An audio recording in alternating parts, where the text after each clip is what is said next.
ఆరవ్ మరియు మెరిసే దంతాలు. ఆరవ్కి తీపి అంటే చాలా ఇష్టం. కేకులు, చాక్లెట్లు, ఐస్ క్రీంలు అన్నీ. కాని ఒక పని అంటే మాత్రం అస్సలు ఇష్టం లేదు. అది పళ్ళు తోముకోవడం.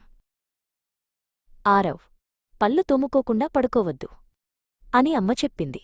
కాని ఆరవ్ వినకుండా, రేపు తోముకుంటానులే అమ్మా అని చెప్పి నిద్రపోయాడు. రాత్రి అయ్యింది. ఆరవ్ నోటిలో చిన్న చిన్న క్రిములు నృత్యం చేయడం మొదలుపెట్టాయి. అవి చాలా అల్లరి క్రిములు. ఉదయమయ్యేసరికి ఆరవ్కి భయంకరమైన పంటినొప్పి వచ్చింది. అమ్మా, నా పన్ను నొప్పి అని ఏడ్చాడు. అమ్మ ఆరవ్ని దంతవైద్యుడి దగ్గరికి తీసుకెళ్ళింది. దంతవైద్యుడు క్రిముల గురించి వివరించాడు.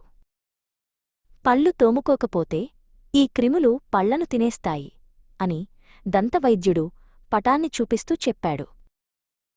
ఆ రాత్రి ఆరవ్ పడుకున్నప్పుడు ఒక మెరిసే దంతదేవి అతని ముందు ప్రత్యక్షమైంది.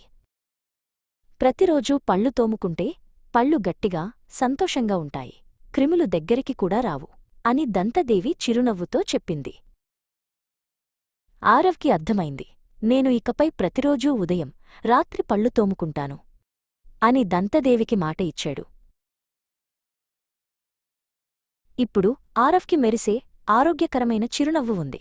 అతని పళ్ళు ఎప్పుడూ సంతోషంగా ఉంటాయి.